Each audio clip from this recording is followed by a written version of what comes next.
Hello, everybody, and welcome to lesson number 11, where we look at Lyndon Johnson and the War on Poverty. So, Lyndon Baines Johnson was president from 1963 to 1969. He had the unenviable job of taking over after John F. Kennedy was assassinated in Dallas, Texas, in November of '63. So he comes in, succeeding a popular president who was killed in their first term. He also had the unfortunate job of the escalating or evolving situation in Vietnam. So Johnson is often much maligned as a president for his handling of the Vietnam War, as we saw in the documentary The Fog of War, which we watched during our foreign policy unit. Since he only served one term, from '63 to '69, his legacy often bears the burden of that conflict. And he often doesn't get enough credit for another war that he was known for, which is the War on Poverty. Now, the War on Poverty was a domestic agenda, an item on the domestic agenda of Johnson, in which he wanted to create government programs aimed at helping poor people.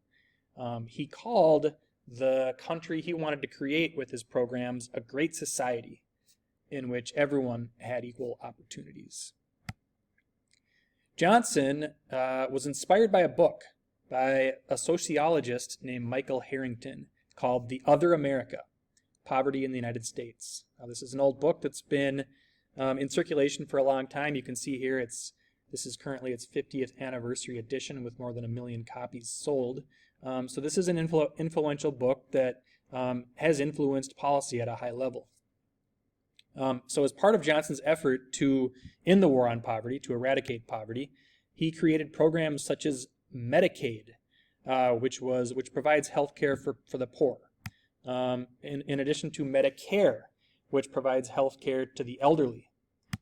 He started a program called Head Start, which provides free preschool for low-income students, and the food stamp program, known by its official name, SNAP, this Supplemental Nutrition Assistance Program, but known more unofficially as the food stamp program, which helped poor people buy food.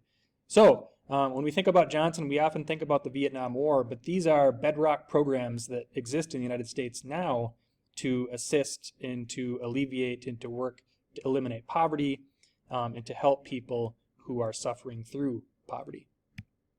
The document that we're going to be looking at when we are thinking about Lyndon Johnson and the War on Poverty is his State of the Union speech in 1964. So we've looked at a number of State of the Union speeches.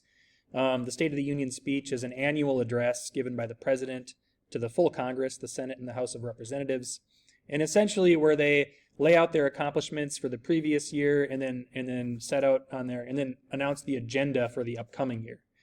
So here we have Johnson laying out the problem, poverty, and his solution, the War on Poverty, which is a step towards creating his great society. A notable quote from this speech was, you can see here, this administration today, here and now, declares unconditional war on poverty in America. And I'm just going to play a short clip here for you to listen to. Many Americans live on the outskirts of hope, some because of their poverty and some because of their color, and all too many because of both. Our task is to help replace their despair with opportunity. And this administration today, here and now, declares unconditional war on poverty in America. So, if you're interested in hearing more of that speech, I've got a link to the full speech here. You're more than welcome to look at that. So here's the tasks. These are the tasks for this lesson. You've already accomplished number 1 if you got to this point in this video.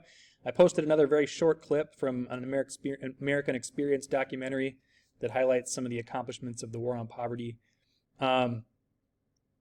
Obviously, you're going to read the document and answer the questions. The final question in that document, do you believe poverty can be ended? Why or why not? I've posted as a public question on Google Classroom where I'd like you to answer and respond to 2 of your classmates. I hope you enjoy the lesson, and we'll see you in the next video.